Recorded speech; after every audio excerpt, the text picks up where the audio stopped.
Hello, good morning children. Good afternoon children. How are you? I hope you are fine. And we were discussing the chapter positive health. Yesterday what we have discussed about two things, achieving positive health and second is eating behavior. Positive health कैसे प्राप्त करते हैं, जैसे कि example दिया था writer ने कि how the animals are able to maintain their body.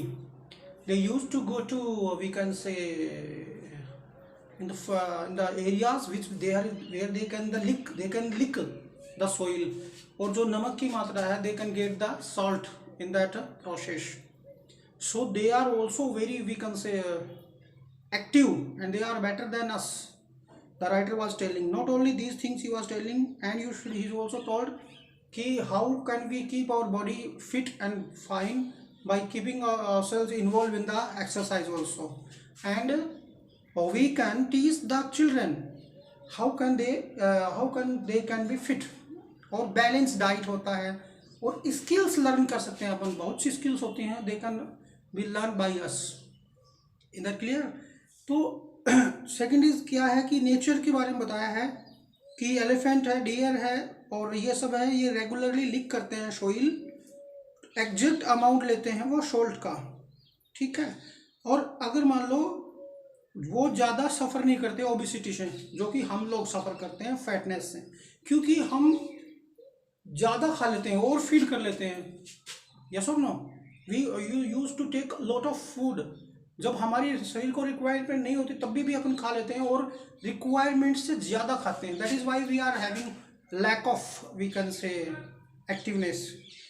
And you know coronavirus जो एनिमल्स होते हैं जो मीट खाते हैं, नॉन वेजिटेरियन एनिमल्स हैं, वो भी कभी कभी क्या करते हैं, grass, they use to eat grass, ताकि अपने आप को डायरिया से बचाया जा सके, ठीक है. These things are explained by the writer. and next में क्या बताया था, eating behavior.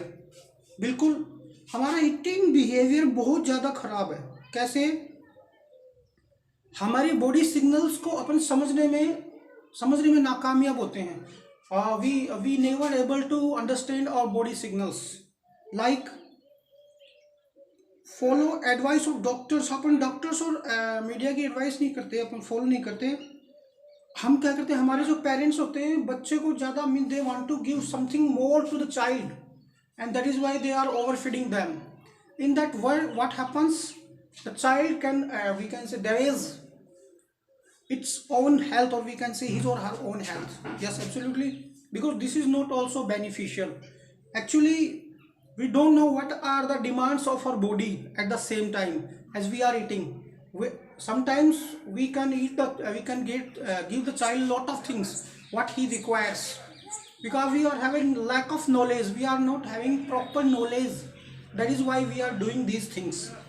Is that clear? And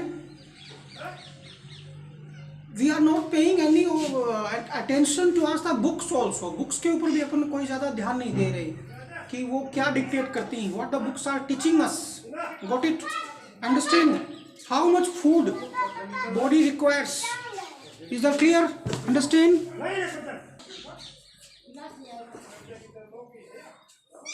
So this is also, we can say, sign that we are not trained what our body requires. We are not aware about these. As a result, children may grow up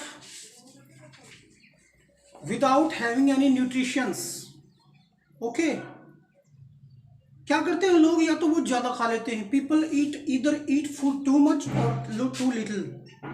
जैसे कि case of young figures, girls का example दिया कि they are on the dieting, वो अपनी dieting पे चली जाती हैं. डाइटिंग करने से कोई फ़ायदा नहीं होता. डाइटिंग से बेटर है एक्सरसाइज करें, रेस करें, दौड़ करें, योगा करें, उससे बॉडी मेंटेन होती है. Is that clear? So these things are, we can say, explain yesterday. Now expectations and responsibilities. What are our expectations and what are responsibilities? By instinct, most parents love and care for their children. By instinct, everybody knows कि most of the parents are careful and love their children, or protective. मोलिकोडल भी बोल सकते हैं. It very often their expectations and ambitions put too much pressure on the children. Yes, absolutely. What happens? Sometimes parents put lot of expectations and ambitions, and these things put the child in a danger, or we can say put the child in a pressure. जैसे कि exams की expectations कि मेरा बच्चा इतने number लाएगा, लाएगा मतलब लाना है. The parents want my child would get lot of marks. तो बच्चा किस में आ जाता है? He would be in a pressure, वो प्रेशर में हो जाता है. एंड दैट इज वाई खत्म हो जाती है उसकी, मतलब सिस्टम ही उसका खराब हो जाता है, वो कुछ गलत कदम उठा लेता है. When children cannot reach the level of their parents' ambition, yes, absolutely. When the child is not able to reach according to their expectations, what will happen? They can suffer from tremendous frustration and stress. Yes, absolutely. Frustrated हो जाएंगे वो, stress गिर जाएगा उस पर, बहुत ज़्यादा stress आ जाएगा उन पर, और they would not be able to tackle their situations accordingly. And what would they do? What would they do, ये तो बात अलग की है, लेकिन बॉडी जो उनकी है, जो फिजिकल है, वो भी खराब होता है. This may lead to drug experiments and other related behaviour as a way of avoiding the realities of the situation. और ऐसा करने से, मान लो कोई बच्चा फेल हो गया, suppose the child is not getting good marks according to expectations of his parents. अब हर बच्चे के तो 90 अबव नहीं आएंगे ना, कोई 80 का भी है, कोई 70 का ले. जो 70 वाला है उससे बच्चे पेरेंट्स आते हैं कि ये 90 अबव जाए, ऐसा नहीं होता. जिसके अंदर जितनी कैपेबिलिटी होती है, क्षमता होती है, वो उतने कर पाता है.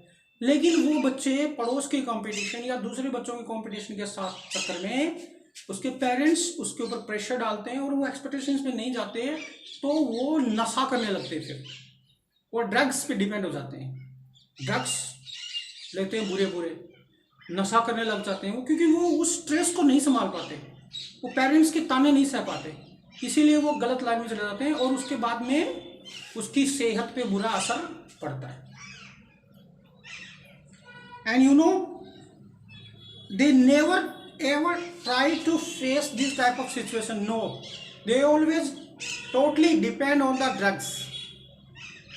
From the beginning, children should be allowed to develop in their own natural happy way. Yes, I'm just telling you, from the beginning children should be allowed to develop in their own natural happy way within the control of parental love. कह रहा है writer is saying कि जो उनका जो life होती है बचपन की, उसको बच्चों को उसी वे में जीना चाहिए, और नेचुरल वे में. जो बच्चा एक नेचुरल वे में खेलता है, कूदता है, बड़ा होता है, मस्ती करता है, स्ट्रेस नहीं होना चाहिए उसके ऊपर, तो वो बच्चा अलग ही निकल के आएगा.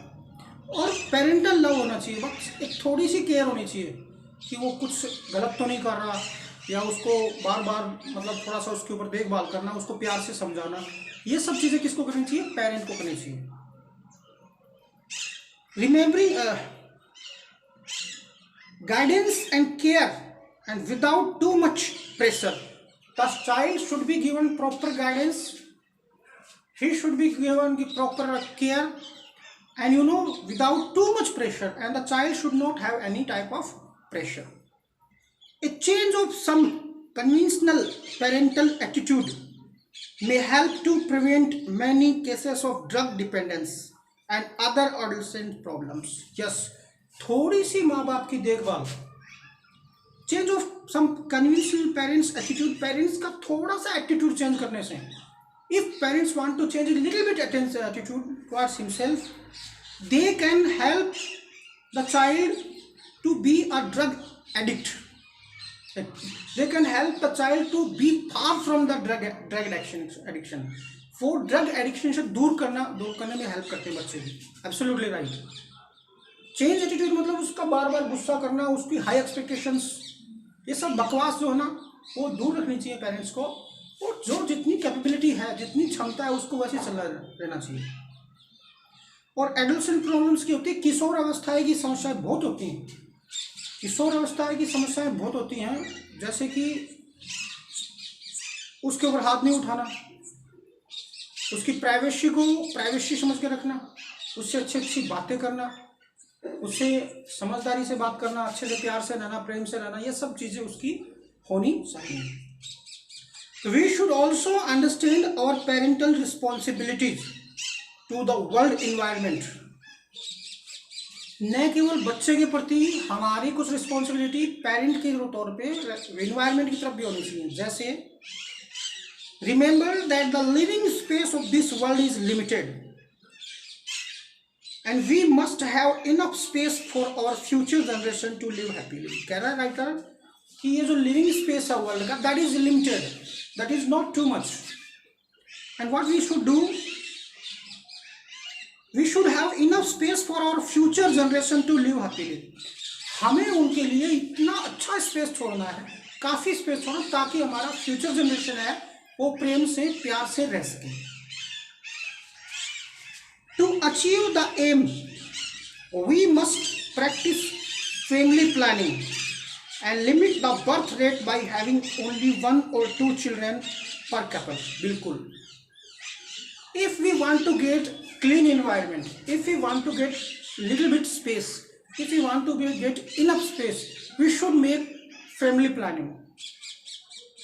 मतलब parents should have 1 or 2 child. लड़की हो गई, लड़की हो गई, लड़की हो गई, लड़की की चाह में बच्चे बहुत ज़्यादा हो जाते हैं, है ना. This is not good. वो लड़की भी लड़के के बराबर है. If we consider that, is that clear. But क्या हो रहा है, ये सब फॉलो नहीं करते लोग, है ना. अगर मान लो किसी पेरेंट के 1-2 बच्चा है, उसकी जो केयर होगी वो बड़ी अच्छी होगी, यस और नो. और उसी पेरेंट्स के 5-6 बच्चे हैं, वो तो गया काम से. किसकी पूर्तियाँ करेगा वो, यस और no. That is also important. Between each birth there should be a gap of 3 or 4 years so that each child is not deprived of right to sufficient parental love and care. हर जन्म के बीच 3 और 4 साल का gap होना चाहिए. क्यों होना चाहिए, ये भी ज़रूरी है, क्योंकि 3 साल तक एक बच्चे को पेरेंटल लव मिलता है, 4 साल के बाद 4 साल तक मिलता है. उसके बाद में जो दूसरे आने वाला बच्चा है उसे भी अधिकार है माता पिता का प्यार. लेकिन यदि 2 बच्चे 2-2 साल के गैप में या 1.5 साल के गैप में हो जाते हैं, तो the parent would not be able to take care of both children. उसको पेरेंटल लव नहीं मिल पाता, उसको तो मातृत्व लव जो होता है वो नहीं मिल पाता, यस और नो. तो there should be a gap between children. There में मस्ट बी अ 3 years और may be 4 years gap. Each birth there should be a gap of 3 or 4 years so that child should not be deprived of the right to sufficient parental love and care. उस proper love और care से बच्चा दूर नहीं जाए. Family planning really means family welfare. Family planning का मतलब होता है फैमिली की वेलफेयर, फैमिली की देखभाल, फैमिली के भले में. As it helps to keep women healthy enough to contribute to a happy environment. जिससे क्या होता है, जो लेडीज होती हैं, एनवायरनमेंट में लेडीज का बहुत बड़ा सहयोग होता है. अगर वुमेन हेल्दी है, the environment automatically be healthy. So a happy healthy mother is a key to the welfare of the whole family. कह रहा है कि एक स्वस्थ माता है, एक हैप्पी हेल्दी मदर है, वो this is the key to the welfare of the whole family. वो पूरी फैमिली के वेलफेयर के लिए बेटर है. बिल्कुल. यदि मदर हैप्पी और हेल्दी नहीं होगी तो वो नहीं, ऐसा नहीं होगा. The mind is most important in this maintenance of positive health. बिल्कुल. The readiness, the part of the mind is also very important if we want to keep our surrounding positive. To develop a healthy mind, it is important to learn to relax properly. If we want to develop a healthy mind, तो हमें सीखना है कि हमें अच्छे से सीखना, learn properly and develop ways to deal with day-to-day stress. दिन प्रतिदिन का जो स्ट्रेस होता है उससे भी हमें फ्री होना चाहिए. Many diseases such as high blood pressure and some heart problems are thought to be related to the stress. Many diseases जैसे high blood pressure, and some heart problems are thought to be related to stress, जैसे कि वो heart problem किससे related है, stress से, ठीक है। So by using relaxation techniques, इसको दूर करने के लिए क्या हमें रिलैक्सेशन टेक्निक सीखनी चाहिए ताकि बॉडी को रिलैक्स मिल जाए। जैसे you may avoid many health problem, यदि हम हमारी बॉडी को फिट और मेंटेन करना चाहते हैं तो हमें कुछ टेक्निक सीखने चाहिए ताकि हमारा बॉडी जो है फिटनेस है वो फिट रहे, एकदम हम फिट रहें। However even when we enjoy good health, जैसे कैसे भी हम अच्छी हेल्थ एंजॉय करते हैं, डिजीजेज में अक्योर, बीमारियां आती हैं। अकॉर्डिंग टू इंटरनेशनल स्टैटिस्टिक्स के हिसाब से each person is at risk of becoming sick और injured about twice year on average.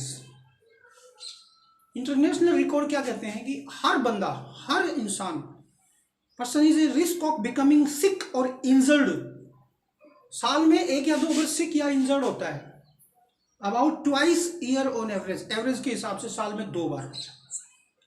It is important to deal with any sickness और injury in a realistic and intelligent way without panic. हमारा क्या है, उनसे deal करना जरूरी है और बहुत ही रियलिस्टिक और विदाउट पैनिक वे में, न हम पैनिक हो न हम स्ट्रेस में रहें, इस वे में हमें उन चीजों से क्या करना पड़ता है, डील करना पड़ता है।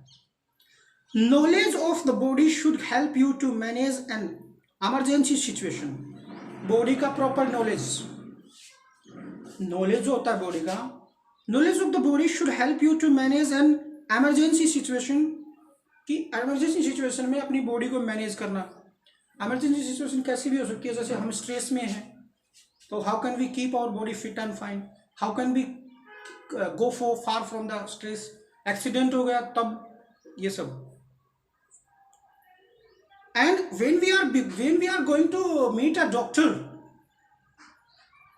for proper medical management when necessary, और जब डॉक्टर के पास जब जाना चाहिए तब बहुत ही आवश्यक हो जाए कि हाँ इसके बिना, यानी डॉक्टर के बिना ये बीमारी दूर नहीं हो सकती, तभी हमें मेंटली और फिजिकली फिट होना चाहिए डॉक्टर्स के लिए। Is that clear? ताकि हम फालतू का पैसा वेस्ट ना करें। Any medicines or drugs such as antibiotic or strong painkiller need to be monitored by a doctor or other qualified person in the health profession.